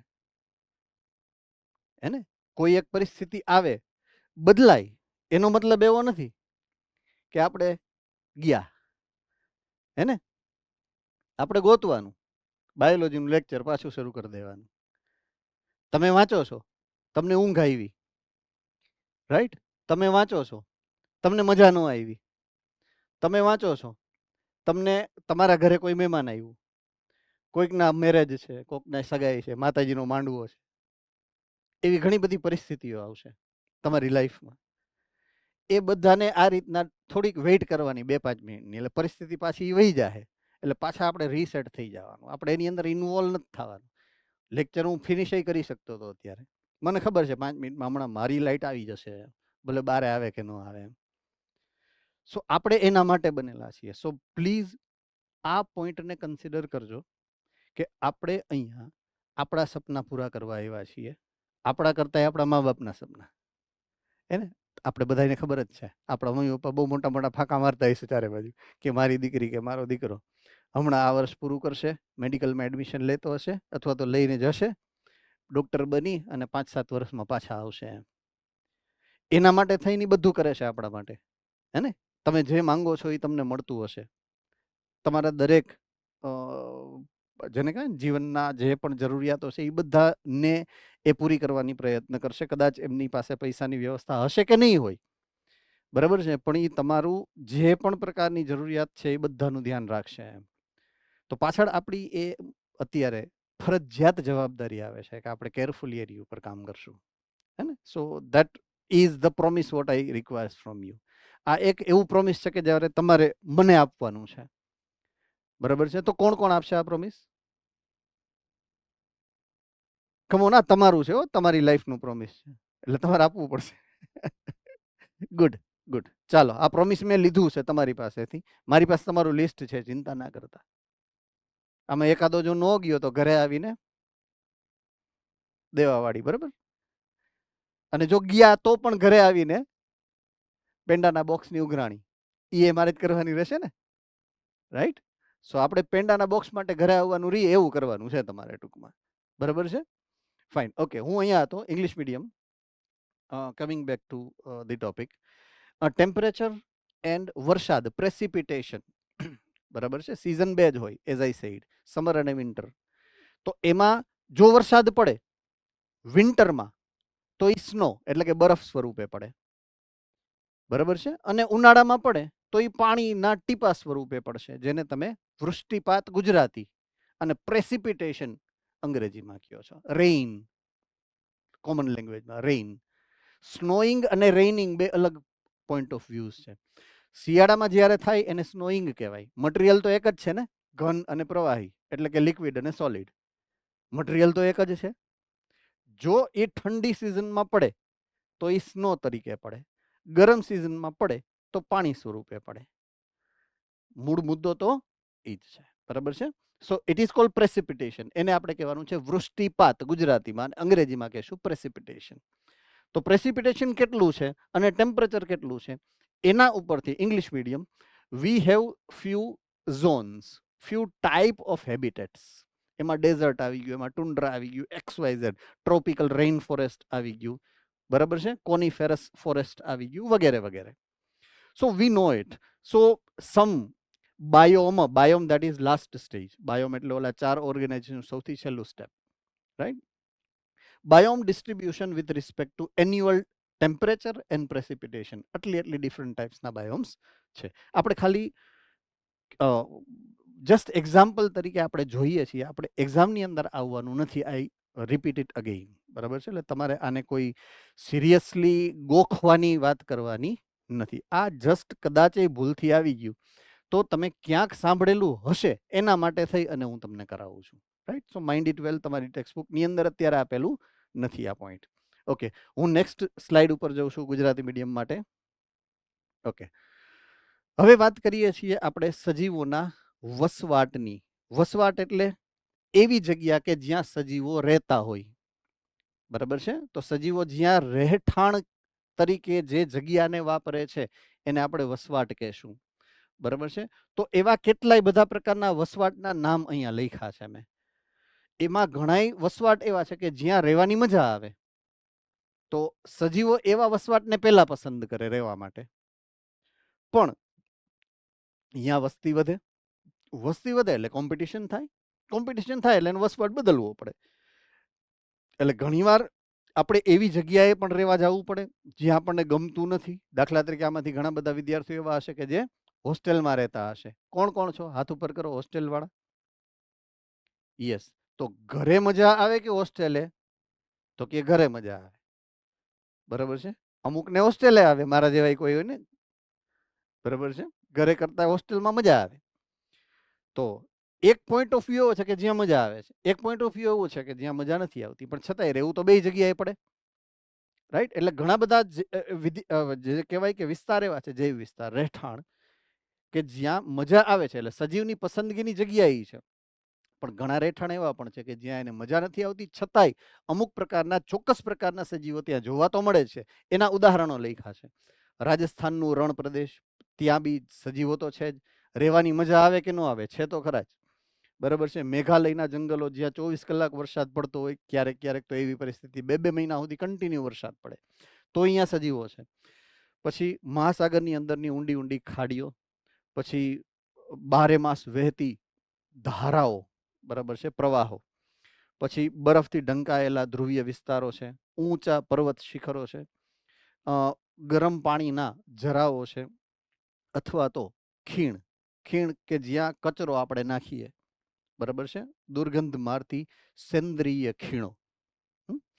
અને અહીંયા સુધી કે આપણું આંતરડું અંદર દરેક જે સસ્તનો છે, સસ્તનોના જે આંતરડા છે, એની અંદર સંખ્યાબંધ પ્રકારના, સંખ્યાબંધ, તમે ઇમેજ ન કરી શકો, તમે ધારી ન શકો ને એટલા અલગ અલગ પ્રકારના સૂક્ષ્મજીવો, અને ઇવન મોટા પ્રાણીઓ, વોર્મ્સ એટલે કીડાઓ, એ પણ જોવા મળે, રહેતા હોય, સહજીવન ગાળે છે. એ આપણને મદદ કરે, એટલે આપણે એની રહેવાની જગ્યા આપી છે, બરાબર છે. તો આપણા બધાના આંતરડાની અંદર ઘણા બધા પ્રકારના સજીવો અંદર વસવાટ કરે છે. આપણે એને રહેવાની જગ્યા આપી, બદલામાં એ આપણને મદદ કરે છે કોઈક ને કોઈક પ્રકારની. ભવિષ્યમાં તમારે ક્યાંક ભણવામાં આવશે ત્યારે તમારે જોવાનું થશે, અત્યારે નથી એ પાર્ટ ઓફ યોર સિલેબસ, બરાબર છે, પણ રીએ છે એ. ઓકે, સેમ વસ્તુ હું ઇંગ્લિશ મીડિયમ માટે આગળ વધું છું. ઓકે, હેબિટેટ્સની વાત છે. Habitats English medium, they are the places where living organism used to live, right? So it is a residential places for organisms or its population. તો એવા હેબિટેટ્સની જ્યારે વાત કરું ને, so there are two types of habitats. એક habitats એવા છે કે જ્યાં એને રહેવું ગમે, they love to live there. અને એક એવા હેબિટેટ્સ છે કે જ્યાં એને રહેવું ગમતું નથી, તોય એને રહેવું પડે. Because say for example, we prefer the place where we comfortably we can live, I mean. But અહીંયા જ્યારે પોપ્યુલેશન વધી જાય, સો જગ્યા ઘટે અને નંબર ઓફ ઇન્ડિવિજ્યુઅલ્સ વધી ગયા, પોપ્યુલેશન વધી ગયું એને કારણે, so they are suppose to migrate from one place to the other, કે જેને ગમવાનું નથી may be, but they are suppose to go there, right? મેં હમણાં જ એક્ઝામ્પલ આપ્યું હતું કે ઘણા આમાંથી હોસ્ટેલ વાળા હશે, ઘણા ઘરે રહેતા હશે. They are two different habitats for us. એક લાઇકલી હોઈ શકે, એક અનલાઇકલી હોઈ શકે, બટ અનલાઇકલી તો અનલાઇકલી છે તો હેબિટેટ જ ને, દેટ્સ વોટ આઈ મીન. સો એવા અનલાઇકલી હેબિટેટ્સના આખું એક કમ્પેર લિસ્ટ આપ્યું છે તમને. Rajasthan desert, which is very hot with when we are comparing the atmospheric conditions. Rain-soaked Meghalaya forest, which are sometimes, for months they are continuously raining, right? Deep ocean trenches, ખાંચા હોય, ખાડા હોય, કે જ્યાંથી continuously ગરમ બધું નીકળતું હોય, that kind of ocean trenches. Torrential streams, કે જ્યાં 24 કલાક પાણી ઉપર, સે ફોર એક્ઝામ્પલ જેને કહેવાય ને કે એવી પીક છે કે જ્યાં સ્નો છે તો એ ઓગળતું હોય, રાઈટ? સો કન્ટિન્યુઅસ ઈ ફ્લો જે છે એ આવતો હોય, એવા સ્ટ્રેન્સ. Permafrost, polar region. પરમાફ્રોસ્ટનો મતલબ એવો થાય કે 24/7 અને 365 ડેઝ ત્યાં આઈસ હોય જ. શિયાળો હોય તો હોય, ઉનાળો હોય તો હોય, ત્યાં આઈસ હોય જ, એને પરમાફ્રોસ્ટ કહેવાય. કન્ટિન્યુઅસ સ્નો ત્યાં હોય. હાઈ માઉન્ટેન ટોપ્સ, એટલે કે બહુ ઊંચા જે છે એ માઉન્ટેન ટોપ્સ. થર્મલ સ્પ્રિંગ્સ, ગરમ પાણીના ઝરા હોય, રાઈટ? એન્ડ કમ્પોસ્ટ પીટ્સ, એવા ખાડા કે જે તમે તમારો કચરો બધો ઘરમાં પ્રોડ્યુસ થાય છે, એ બધો કચરો એની અંદર દાટીને ઢાંકો છો. So it is cold compost pits, right? એ એકદમ સડી ગયેલું હોય અંદર બધું, but they contains lot of worms, they contain lot of bacterias, right? એટલે એની અંદર ઘણું બધું અલગ અલગ પ્રકારના એટમોસ્ફિયરિક અને નોન લિવિંગ કે લિવિંગ કમ્પોનન્ટ્સ હોય. લિવિંગ કમ્પોનન્ટ્સ ત્યાંય છે, તો એ લાઇકલી એટમોસ્ફિયર નથી, લાઇકલી હેબિટેટ નથી. Then also there are few organisms which are living there, I mean. Even your intestine is a habitat, right? આપણું ઇન્ટેસ્ટાઇન છે, intestine of not even mammals, even lower organisms than mammals, they have bacteria, they have fungus, they have worms in the intestine. So intestine provides a place to live, that is, it is acting as a habitat, right? We are placing them in our intestine, giving them a place to live, and they are doing some welfare work for us. પણ એ બધું જે સિમ્બાયોસિસની process whatsoever they are doing, that is not a part of discussion right now for us. So એની ઉપર આપણે બહુ discussion અત્યારે નથી કરતા. Fine. So let us move to the next slide. Now Gujarati medium again, right? Okay. હવે આપણે પર્યાવરણની જે વાત કરી છે અત્યાર સુધીમાં, તો પર્યાવરણના ઘટકોની અંદર બે પ્રકારના ઘટકોની વાત આપણે સમજવી પડે. એક છે નિર્જીવ ઘટકો, અજૈવિક ઘટકો જેને હું કહીશ. એક છે સજીવ ઘટકો જેને હું કહીશ જૈવિક ઘટકો. તો ભૌતિક રાસાયણિક એવો શબ્દ અહીંયા વાપરેલો છે તમારા માટે, અથવા તો અજૈવિક પરિબળો, કે જેના 4 મુખ્ય ભાગ છે, પ્રકાર છે. એક છે તાપમાન, બીજું છે પાણી, ત્રીજું છે સૂર્યપ્રકાશ કે પ્રકાશ, તમારી આજુબાજુમાં જે બી છે, બરાબર? અત્યારે સૂર્યપ્રકાશ કદાચ નહીં આવતો હોય તો ટ્યુબલાઇટનો પ્રકાશ, પણ પ્રકાશ. અને ચોથું ભૂમિ એટલે કે જમીન, બરાબર છે? આ 4 પર્યાવરણના એવા ઘટક છે કે જેની ઉપર આપણું જીવન, આપણું અસ્તિત્વ ટકેલું છે. પ્રકાશ છે, તાપમાન છે, પાણી છે અને જમીન છે. આ 4 ઘટક જો છે તો જ જીવન શક્ય છે, બાકી 4માંથી એક ન હોય તો જીવન શક્ય નથી, બરાબર છે? તો એ ભૌતિક રાસાયણિક અજૈવિક પરિબળોની જે વાત છે એમાં આ 4 પરિબળોની વાત આપણે સમજવાની છે. જૈવિક પરિબળોમાં આપણને ખબર જ છે, સજીવો, બધા જ પ્રકારના સજીવોની વાત એની અંદર આવશે. એની અંદર બેક્ટેરિયાથી, સૂક્ષ્મજીવથી લઈ, દાખલા તરીકે વાત કરું, રોગકારકો એટલે કે સૂક્ષ્મજીવો, પરોપજીવીઓ, ભક્ષકો અને સજીવના એવા સ્પર્ધકો, બરાબર છે, કે જે તેમની સાથે સતત આંતરક્રિયા કરે. દાખલા તરીકે અત્યારે જે ઓલા વ્હાઈટ કોટની હમણાં વાત કરી હતી મેં, કે આમાં કોને વ્હાઈટ કોટ જોઈ છે, એટલે બધાએ હાથ ઉપર કર્યો હતો. અને એવું પ્રોમિસ મેં તમારી પાસેથી લીધું હતું કે આજથી 1.5 વર્ષ પછી બધાય મેડિકલમાં જાઓ, બરાબર છે, એવી મહેનત કરશો, એવું પ્રોમિસ તમે મને આપ્યું. તો અત્યારે આમ જોવા જઈએ તો તમે બધા એકબીજાની હારે સ્પર્ધા કરો છો એક કોમન સીટ માટે. હા કે ના? સમજાય છે કે નહીં? તમે એક જ છો એવું તો છે નહીં ને? આવી કેટલી બધી સ્કૂલો હશે, કેટલા બધા વિદ્યાર્થીઓ હશે, સીટ મર્યાદિત હશે, અને એ સીટ લેવા માટે કોમ્પિટિશન કેવડી હશે? આવડી મોટી. તો તમે સ્પર્ધા કરો છો. શું કરો છો? સ્પર્ધા. તો તમારી જે વિદ્યાર્થીઓ સાથે કોઈ પણ પ્રકારની ઓળખાણ નથી, તમે એને ઓળખતાય નથી, તમે એને જાણતા નથી, કયું ગામ, હું નામ, કાંઈ ખબર નથી, તોય તમે એની યાર કોમ્પિટિશનમાં, વિચાર કરો. ઈ જ તો ભણવાનું, ઈ જ પરિસ્થિતિ વિદ્યા છે. આ પરિસ્થિતિ વિદ્યા છે. તમે જેને ઓળખતા નથી એનો પણ તમારી લાઈફમાં બહુ ઇમ્પોર્ટન્ટ રોલ છે. એની સીટ છીનવવા માટે તમે અત્યારે ઓનલાઈન બેઠા છો, ભણો છો, વાંચશો, યાદ રાખશો, મથામણ કરશો, હે ને? નહીં ગમે એવા કામ કરશો. આમાં કોઈને ગમે નહીં. ભણવું કોને ગમે? વાંચવું કોને ગમે?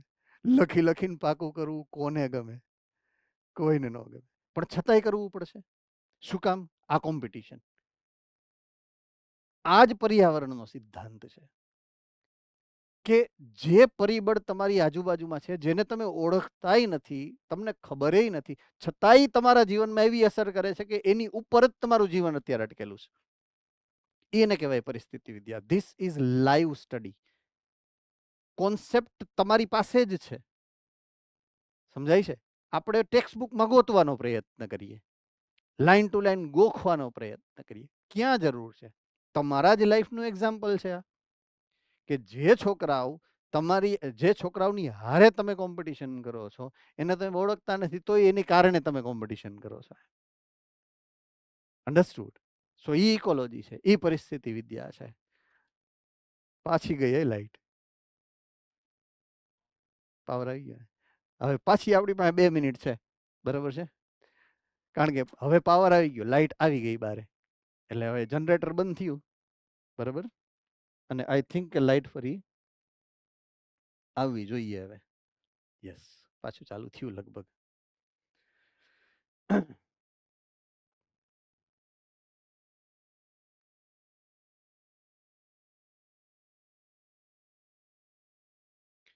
આમાં ઘણા વિદ્યાર્થીઓને એક કોમન ક્વેશ્ચન હશે કે સર, અમે બાયોલોજી વાંચવાનો બહુ પ્રયત્ન કરીએ, વાંચીએ બહુ, પણ સારું જ્યારે WRTમાં ક્વેશ્ચન લખવાની વાત આવશે, અહીંયા ભેગું નથી થતું, યાદ આવતું નથી, બરાબર છે.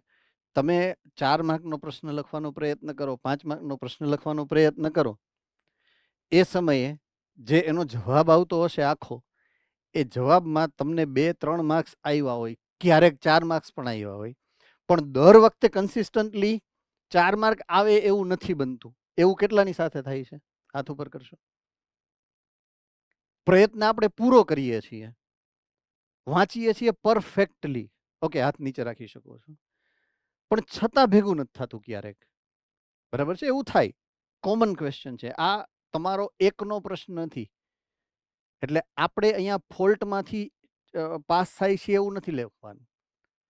તમે ઓછા હોશિયાર છો અને બીજા વધારે હોશિયાર છે એવું નથી.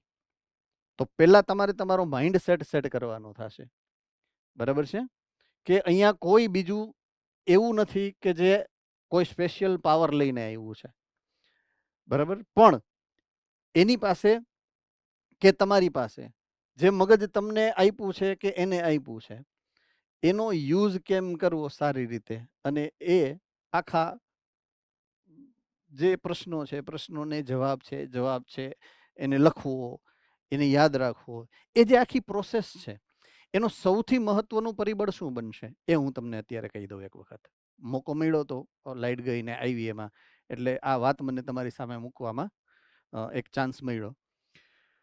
ઘણીવાર એવું થાય કે બાયોલોજીને તમે યાદ રાખવાની ગણતરીથી જ કરતા હો, કે આને ગોખી લેશું કે યાદ રાખી લેશું, તો ત્યારે આવો કદાચ પ્રશ્ન નડી શકે. આ પહેલું કારણ હોઈ શકે. બીજું કારણ એ હોઈ શકે કે જ્યારે તમે એને સમજો છો ત્યારે સમજતા સમજતા કોઈક એક વખત તમે સમજવાની પ્રોસેસ જનરલી કેવી હોય કે હું જે અત્યારે તમને કહી રહ્યો છું, અત્યારે સાંભળો છો, તમે ઇમેજ કરો છો, ક્યારેક આપણે ઇમેજ કરતા કરતા એવી જગ્યાએ પહોંચી જાય કે જ્યારે પાછા આવીને ત્યારે અહીંયા 2-3 શબ્દો વયા ગયા હોય મારા તરફથી, એટલે તમે વચ્ચેથી ગેપ પાડી દો સમજવામાં, અને ઈ પાછું ઘરે લઈને તમે જાઓ ને ઘરે વાંચવા બેસો ત્યારે પાછું ભેગું થાય નહીં. આવું બની શકે. એટલે બેમાંથી કોઈ પણ પ્રકારની શક્યતા આવે ત્યારે જનરલી આવો પ્રશ્ન થઈ શકે છે. પ્રશ્ન ગમે એ થાય, શક્યતા ગમે એ હોય, આપણે એક વસ્તુ હંમેશા યાદ રાખવી, જેનો મગજ ખૂબ શાર્પ છે, ગોડ ગિફ્ટ છે જેની પાસે ગોખવાની, એના માટે આ પ્રશ્ન નથી, પણ રેસ્ટ ઓફ ધી સ્ટુડન્ટ કે જેને આ હાથ ઉપર કરીને કીધું હતું કે અમને આવો પ્રશ્ન નડે છે, આ એના માટેની સજેશન છે કે કોન્સેપ્ટ ઉપર ધ્યાન આપવાનું છે. આપણે શેના ઉપર ધ્યાન આપવાનું છે? કોન્સેપ્ટ ઉપર, રાધર દેન તમને આપેલી લીટી અને લીટીને યાદ કેમ રાખવી, એના ઉપર ધ્યાન નથી આપવાનું. કોઈ પણ ટોપિક તમને આપેલો હશે, એ ટોપિક શું છે અને શું કામ આપ્યો છે, એનું મહત્વ શું છે, આ બધું સમજવાનો પ્રયત્ન કરવો. દાખલા તરીકે હમણાં જ મેં વાત કરી ઇકોલોજી વાળી, પરિસ્થિતિ વિદ્યા વાળી, કે તમારી આજુબાજુના જે સજીવો છે એની અસર તમારી જિંદગી ઉપર કેમ પડે, તો મેં તમારું જ ઉદાહરણ આપીને સમજાવ્યું હતું કે એવા છોકરાઓ કે જે એવી છોકરીઓ કે જે તમારી યારે કોમ્પિટિશનમાં ઉતરી છે માર્ક માટે, એના માટે એને જીતવા માટે તમે કેવા આમ જેને કહેવાય કે તનતોડ મહેનત કરશો એમ. તો આ તમારું જ એક્ઝામ્પલ છે, આ કોન્સેપ્ટ છે, આ જ કોન્સેપ્ટથી તમારે ભણવાનું છે. તો દરેક પોઈન્ટ્સ એવા છે કે જેને કોઈ પણ રીતે તમે તમારી પોતાની ડેઇલી લાઈફ રૂટીનની સાથે કોઈક ને કોઈક રીતે મેચ કરી શકશો. એ મેચ કરતા આવડું, ઇમેજ કરતા આવડું, ત્યારે તમારે બાયોલોજીને પ્રમાણમાં ઓછું ગોખવું પડશે. નંબર્સ છે એ તો ગોખવા જ પડે, નામ છે એ તો યાદ રાખવા જ પડે, પણ કોન્સેપ્ટને ઇઝીલી તમે તો જ યાદ રાખી શકશો જ્યારે મેં કીધું એ પ્રમાણે તમે ઇમેજ કરી અને જ્યારે સરખાવશો કોઈ પણ 2-5 પરિસ્થિતિઓને, બરાબર છે, તો એ રીતે તમે બાયોલોજીને સરળતાથી યાદ રાખી શકશો. You can remember it easily, બરાબર છે, વિધાઉટ હેઝિટેશન. ઓકે, વાત હું કરતો હતો કે અજૈવિક પરિબળો અને જૈવિક પરિબળો. ઓકે, હવે લાસ્ટ પોઈન્ટ છે ગુજરાતી મીડિયમ વાળાનો. અહીંયા લખેલું છે જીવન પદ્ધતિ. તો તમારી જીવન પદ્ધતિનો મતલબ એવો થાય કે તમે જે જગ્યાએ જીવો, તમારી આજુબાજુનું પર્યાવરણ જેવું છે ને એ પ્રમાણે તમારું શરીર અનુકૂલિત થઈ જાય, એ પ્રમાણે જીવવાની તમને આદત પડી જાય, એને કહેવાય જીવન પદ્ધતિ. તો દરેક પ્રકારની સજીવોની જાતિની એક નિશ્ચિત જીવન પદ્ધતિ હોય, બરાબર છે. પક્ષીઓની અલગ જીવન પદ્ધતિ હોય, સસ્તન પ્રાણીઓની અલગ જીવન પદ્ધતિ હોય, બેક્ટેરિયાની અલગ જીવન પદ્ધતિ હોય, ફૂગની અલગ જીવન પદ્ધતિ હોય, બરાબર છે. તો 5 સૃષ્ટિના અલગ અલગ પ્રકારના ઘટકોની જીવન પદ્ધતિ કઈ રીતના ડિસાઇડ થાય, એના હેબિટેટ્સ એટલે એનું રહેઠાણ કયા પ્રકારનું છે, એની આબોહવાની પરિસ્થિતિ કેવી છે, એના ઉપરથી એ નક્કી થાય. તો મારું જીવન ચક્ર કેવું હશે, હું કઈ રીતે જીવીશ, એને કહેવાય જીવન પદ્ધતિ. ઓકે, હવે હું જાઉં છું ઇંગ્લિશ મીડિયમમાં. તો when we are discussing the environmental factor with respect to our life, કે how our environment influencing our life, so we are supposed to think about the interactions. Our interaction to two kind of factors. એક factor છે Biotique factor, એટલે કે living factors, કે જેમાં living organisms હશે, આપણી આજુબાજુના બીજા લિવિંગ ઓર્ગેનિઝમ્સ. અને એક હશે નોન લિવિંગ કમ્પોનેન્ટ્સ, એટલે કે એ biotic factor. So there are two factors. એક છે એ બાયોટિક ફેક્ટર, જેને કહેવાય ફિઝિકો કેમિકલ ફેક્ટર, અને બીજું છે Biotique component. Okay, environmental factor એટલે આ એ બાયોટિક ફેક્ટર, કે જેના મેઇન જે કમ્પોનેન્ટ જે આપણે સ્ટડી કરશું અહીંયા, પહેલું છે વોટર, બીજું છે લાઇટ, ત્રીજું છે ટેમ્પરેચર, અને ચોથું છે સોઇલ. આ 4 કમ્પોનેન્ટની વાત આપણે કરવાની છે આ ચેપ્ટરની અંદર, બરાબર છે. હવે બાયોટિક કમ્પોનેન્ટની હું વાત કરું છું. બાયોટિક કમ્પોનેન્ટની અંદર અલગ અલગ ટાઈપના ઓર્ગેનિઝમ, લિવિંગ ઓર્ગેનિઝમ્સ આવશે. સે ફોર એક્ઝામ્પલ પેથોજન્સ, સે for example parasites, પ્રિડેટર્સ or competitors. મેં એક્ઝામ્પલ આપ્યું ત્યારે યુ મસ્ટ બી અવેર કે ભાઈ કેવી રીતના કોમ્પિટિટર તમારી લાઈફને ઇન્ફ્લુઅન્સ કરે છે. માર્ક માટે, એક મેડિકલની સીટ માટે તમે અનનોન વ્યક્તિઓની સાથે કોમ્પિટિશન કરો છો, which influence you straight way, directly influence કરે છે ને તમને. સો that is one of the example of this competitor. તો તમારી લાઈફ આજુબાજુના ઓર્ગેનિઝમની હારે ઈ જ એર કે જે એ ઇનહેલ કરે છે ને તમે ઇનહેલ કરો છો, so you are into the competition, simple. ઈ જ વોટર કે જે એને જોઈએ છે, ઈ જ વોટર તમે પીઓ છો, you are competing with each other. So there is a competition. Competition હંમેશા છે, રાઈટ. સો અલગ અલગ ટાઈપના લિવિંગ ઓર્ગેનિઝમ્સ છે આપણી સરાઉન્ડિંગમાં, અલગ અલગ પ્રકારના એ બાયોટિક ફેક્ટર્સ છે આપણી સરાઉન્ડિંગમાં. જે ટાઈપના લિવિંગ ઓર્ગેનિઝમ હશે, જે ટાઈપના નોન લિવિંગ એટલે કે એ બાયોટિક ફેક્ટર્સ હશે, એ ટાઈપ એનેથી બચવા અથવા તો એના ઇન્ટરેક્શન પ્રમાણે મારી લાઈફસ્ટાઈલ હશે. એમ આઈ કરેક્ટ? યસ ઓર નો હાથ ઉપર કરશો. મારી લાઈફ સાયકલ, મારી લાઈફસ્ટાઈલ કેવી હશે, મારી આજુબાજુના એન્વાયરમેન્ટલ ફેક્ટર કેવા છે, મારી આજુબાજુના બીજા લિવિંગ ઓર્ગેનિઝમ્સ કેવા છે, એની સાથે મારે શું કોમ્પિટિટિવ, પ્રિડેટિવ, કઈ ટાઈપના રિલેશન રાખવાના છે, એવી મારી લાઈફસ્ટાઈલ હશે. અન્ડરસ્ટુડ? સો લાઈફસ્ટાઈલ, એના માટે ઇકોસિસ્ટમ અને ઇકોલોજીની અંદર જે વર્ડ યુઝ થાય છે દેટ ઇઝ નિશે, NICHE. ગુજરાતીમાં મેં શબ્દ વાપર્યો તો જીવન પદ્ધતિ, બરાબર છે. ઇંગ્લિશમાં સેમ ટર્મિનોલોજી લાઈફસ્ટાઈલ. તો એના માટે ઇકોલોજીમાં ટર્મિનોલોજી જે યુઝ કરીએ છીએ it is biological niche, NICHE, niche. So it is a lifestyle of an individual organism in order to interaction with either biotic or no abiotic factors of its environment. બરાબર છે? Okay, coming to the next slide. પહેલા આપણે વાત કરીએ છીએ Gujarati medium. મુખ્ય અજૈવિક પરિબળો. જૈવિક પરિબળોની ચર્ચા આપણે નથી કરતા. આપણે 4 અજૈવિક પરિબળોની વાત કરીએ છીએ. પહેલું છે તાપમાન, બીજું છે પાણી, ત્રીજું છે પ્રકાશ, ચોથું છે જમીન. English medium. We are talking about only 4 types of different abiotic factors.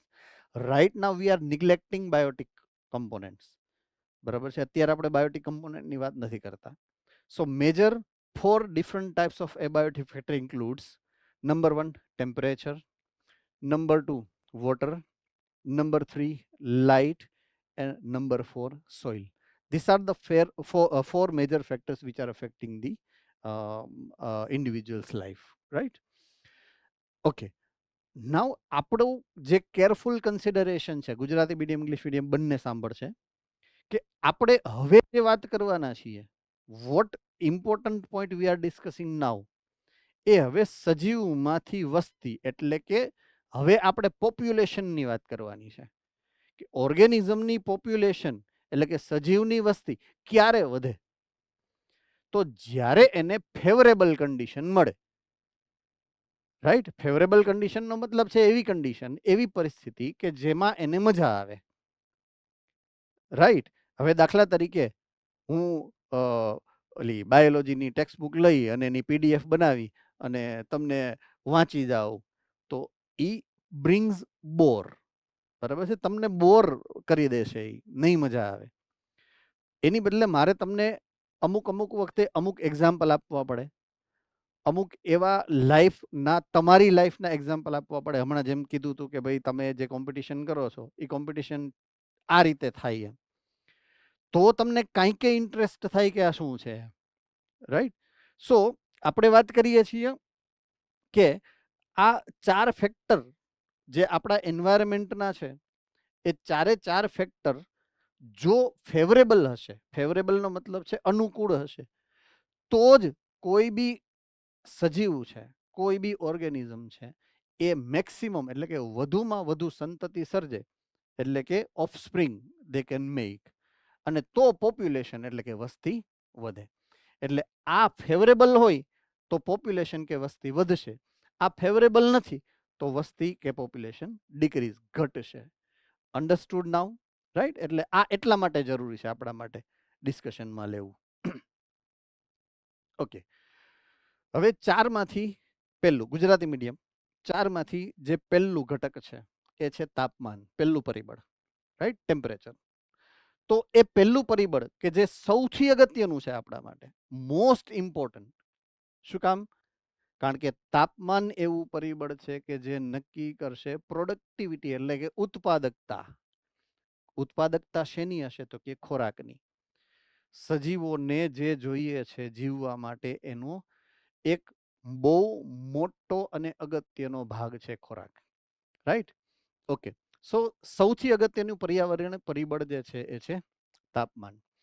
હવે તાપમાન ઋતુ પ્રમાણે અલગ અલગ હોય. બરાબર છે? બીજું, ભૌગોલિક સ્થાન પ્રમાણે અલગ અલગ છે. દાખલા તરીકે આખી પૃથ્વીની સપાટીની વાત કરો, બરાબર છે, તો વિષુવવૃત્ત પ્રદેશથી તમે ધ્રુવીય પ્રદેશ તરફ ઉપર કે નીચે જાઓ તો તાપમાન ઘટતું જાય, ઠંડક વધતી જાય. ઉપર ઉત્તર ધ્રુવ આવશે, નીચે દક્ષિણ ધ્રુવ આવશે, તો તાપમાન ઘટતું જશે. બરાબર છે? તો એ સૌથી અગત્યનો ભાગ ભજવે કે ક્યાં સજીવને ગમશે અને ક્યાં સજીવને નહીં ગમે. ફેવરેબલ, આપણે અનુકૂળ સ્થિતિની વાત કરતા હતા, ઇફ યુ રિમેમ્બર. બરાબર છે? લાઈટ પાછી ગઈ છે અને હવે 3:30 વાગ્યા છે, તો આપણે હવે એવું કરશું, કાલે જ આગળ વાત વધારશું. બરાબર છે?